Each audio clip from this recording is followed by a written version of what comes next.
Il reste que quelques heures pour profiter de la réduction des 100 abonnés sur la formation sur les bases du terminal. J'en reparle en fin de vidéo pour ceux qui sont intéressés. Quand on parle de hacking, une question qui revient souvent en général, c'est comment pirater un réseau Wi-Fi. Et bien sûr, c'est tout à fait possible et il existe plein de méthodes pour le faire. Mais en général, les débutants, ils s'attendent à juste devoir télécharger un logiciel, appuyer sur un bouton, et ça y est, le réseau Wi-Fi est complètement piraté. Mais dans la réalité, ça se passe pas du tout comme ça, c'est beaucoup plus compliqué, et on va voir pourquoi dans cette vidéo.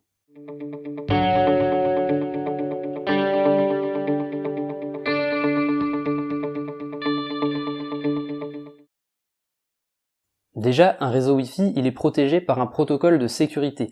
Alors il y en a plusieurs, il y a le WEP, le WPA, le WPA2 et plus récemment même le WPA3. Le WEP, c'est le plus vieux de tous ceux que j'ai cités et comme tous les protocoles qui sont un petit peu vieux, il est plus tellement utilisé. Et heureusement parce qu'aujourd'hui, le WEP, c'est une sécurité qui est très facilement piratable. En quelques minutes, on peut introduire le réseau. WPA et WPA2, ce sont les sécurités les plus utilisées aujourd'hui et c'est très probable que chez vous, votre réseau Wi-Fi utilise ce genre de sécurité. Et comme ce sont les protocoles les plus répandus, c'est à cela qu'on va s'intéresser dans la vidéo. Notre objectif, ça va être de s'introduire sur le réseau Wi-Fi. C'est un petit peu comme si on s'introduisait dans une forteresse extrêmement bien gardée. Et justement, elle est tellement bien gardée qu'elle pourrait paraître a priori impénétrable. Mais en fait, on a une alternative qui va nous être extrêmement utile pendant le piratage. Quand le point d'accès Wi-Fi communique avec des ordinateurs qui sont connectés à lui, toutes ces communications-là, elles sont chiffrées. Encore heureux parce que s'il l'était pas, j'aurais juste à mettre ma carte Wi-Fi en mode moniteur comme je l'ai fait dans la vidéo sur Google qui nous localise. À ce moment-là, je pourrais écouter toutes les ondes Wi-Fi qui passent à côté de ma carte Wi-Fi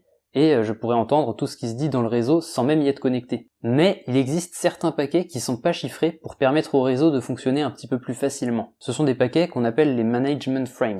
En fait, ces paquets, ils pourraient tout à fait être chiffrés, sauf que par défaut, ils le sont pas. Et parmi eux, il y en a un qui nous intéresse pas mal, c'est le paquet de désauthentification. C'est un paquet qui est envoyé par la box à un utilisateur connecté pour pouvoir le déconnecter du réseau. En temps normal, il est utilisé notamment quand un utilisateur a été inactif pendant trop longtemps. Dans ce cas-là, pour libérer de la place, la box va lui envoyer un paquet de désauthentification, et comme ça, ça libère de la place pour quelqu'un d'autre. Mais, comme ce paquet, il est pas chiffré, on peut tout à fait le lire et l'intercepter. Et pire que ça, on peut même le forger nous-mêmes et l'envoyer en se faisant passer pour la box. Autant dire que si on fait ça, c'est comme si on virait quelqu'un de la forteresse. On le forçait à être renvoyé en dehors de la forteresse. Une fois qu'il est dehors, en général, automatiquement, son ordinateur va essayer de le reconnecter au réseau. C'est un petit peu comme s'il frappait à la porte de la forteresse et du coup ça va lui demander le mot de passe. Sauf que cette fois-ci, l'utilisateur, il est en dehors de la forteresse et tout ce qui se passe en dehors de la forteresse n'est pas chiffré. Et donc ça veut dire que si l'utilisateur dit le mot de passe à la box, on va l'entendre, on pourra l'écouter. Donc en théorie, tout ce qu'on a à faire, c'est juste écouter l'échange entre le client et la box une fois qu'il s'est déconnecté.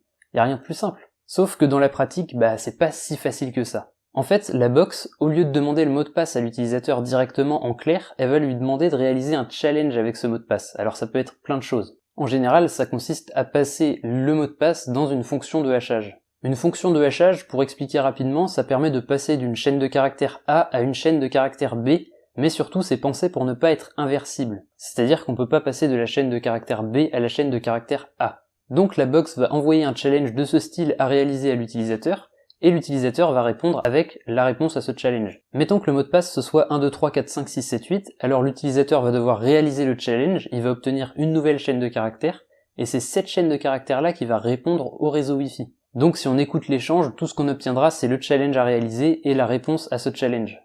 Mais comme je l'ai dit, depuis cette réponse, on ne peut pas retrouver le mot de passe du réseau Wi-Fi, ça a été pensé pour ça. Ou en tout cas, on peut pas le retrouver facilement. On verra plus tard dans la vidéo qu'il existe quand même des méthodes pour retrouver le mot de passe à partir du hash. Mais alors on pourrait se dire que pour pirater le réseau Wi-Fi, ce qu'on peut faire c'est juste demander à la box de se connecter et nous renvoie le challenge à réaliser, et on renvoie la réponse qu'on avait interceptée avec l'utilisateur qui tentait de se connecter. Sauf que c'est pas possible non plus, tout simplement parce que le mot de passe du réseau Wi-Fi va être salé avant de faire le challenge. Qu'est-ce que ça veut dire ? Ça veut dire que le réseau Wi-Fi en plus du challenge va nous envoyer une nouvelle chaîne de caractères qui est complètement aléatoire. Et l'utilisateur, au lieu de faire le challenge avec le mot de passe du réseau Wi-Fi, il va faire le challenge avec le mot de passe, mais en plus il va rajouter la chaîne de caractères aléatoire que le réseau Wi-Fi lui a fournie. Et juste rajouter cette petite chaîne de caractères là, on dirait pas comme ça, mais ça va changer complètement la réponse à ce challenge. Elle aura plus rien à voir. Donc si on demande au réseau Wi-Fi de se connecter, il va nous envoyer une chaîne de caractères aléatoire qui sera différente de celle qu'on avait interceptée tout à l'heure.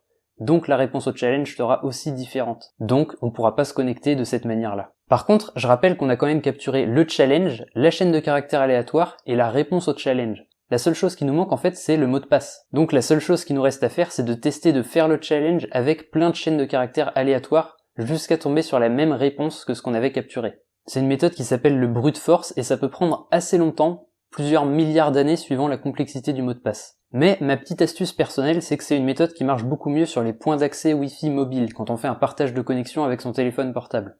Pourquoi ? Parce que en général, les gens qui font ça, ils veulent un truc rapide, donc ils mettent un mot de passe assez simple. Et qui dit mot de passe simple, dit mot de passe facile à brute force. Et c'est d'autant plus vrai si on a un bon dictionnaire de mots de passe, c'est-à-dire qu'à la place de tester des chaînes aléatoires, on va tester des mots de passe qui ont déjà été utilisés par des utilisateurs. En général, avec cette méthode, le mot de passe il tombe en quelques heures maximum. D'ailleurs, vous pouvez tester tout de suite, sur le site I Have Been Pwned, il y a une rubrique pour tester son mot de passe. Ça permet de voir s'il apparaît dans des listes de mots de passe piratés. Et s'il apparaît dans ces listes, c'est très probable qu'il se retrouve dans des dictionnaires de mots de passe. Vous pouvez tenter de mettre le mot de passe que vous utilisez pour le partage de connexion avec votre téléphone, et peut-être que vous aurez des surprises. Donc c'est pour ça qu'on dit qu'il faut toujours un mot de passe compliqué pour son réseau Wi-Fi. Mais là, on a uniquement exploité des protocoles qui sont réfléchis et pensés pendant plusieurs années par des ingénieurs qui sont experts dans leur domaine, et c'est pour ça que c'est aussi long à pirater, voire même complètement inefficace si le mot de passe est assez compliqué. Mais il y a quelque chose qui est beaucoup plus facilement exploitable, c'est la bêtise humaine, et voilà ce qu'on va faire. Encore une fois, on va utiliser des paquets de désauthentification, et on va même en envoyer plein.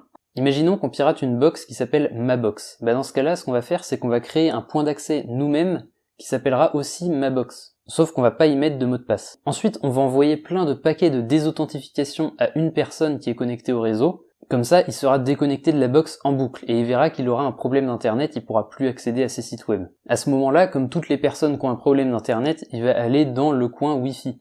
Et il va voir qu'il y a un deuxième réseau qui porte le même nom que sa box. Avec un peu de chance, il va s'y connecter et il sera connecté à notre ordinateur. Sauf que le pare-feu de notre ordinateur qui fera office de box internet, il va être modifié. De manière à ce que l'utilisateur, quand il fait une requête, il soit redirigé vers une autre page web qui dit qu'il y a un problème avec sa box et qu'il faut qu'il la mette à jour. Sauf que pour lancer la mise à jour, il faut que l'utilisateur rentre le mot de passe de sa box. Alors forcément, comme toutes les méthodes de phishing, ça va pas marcher à tous les coups.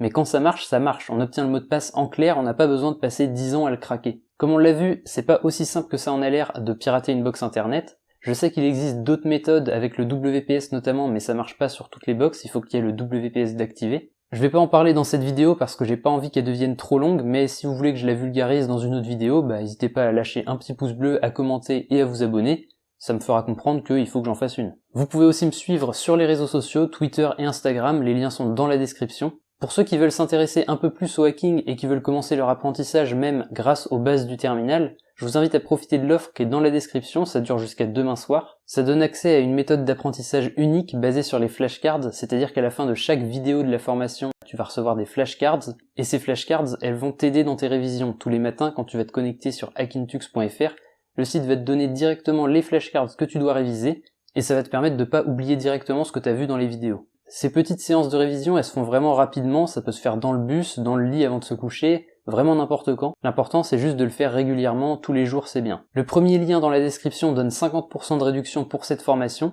et ça dure jusqu'à demain à 23h. Si jamais la promotion est déjà finie, tu peux t'inscrire aux emails privés, je communiquerai probablement d'autres promotions par ici. Ça se fait depuis la page de profil sur hackintux.fr. C'est tout pour cette vidéo, j'espère qu'elle vous aura plu. Je vais probablement devoir réduire mon rythme de vidéo, tout simplement parce que mes cours reprennent. Pour ceux qui se demandent, je rentre en dernière année d'école d'ingénieur. Je vais quand même essayer de trouver du temps pour YouTube, vous inquiétez pas, mais je serai sûrement un petit peu moins régulier. On se revoit quand même très bientôt dans une prochaine vidéo, c'était Hackintux, salut!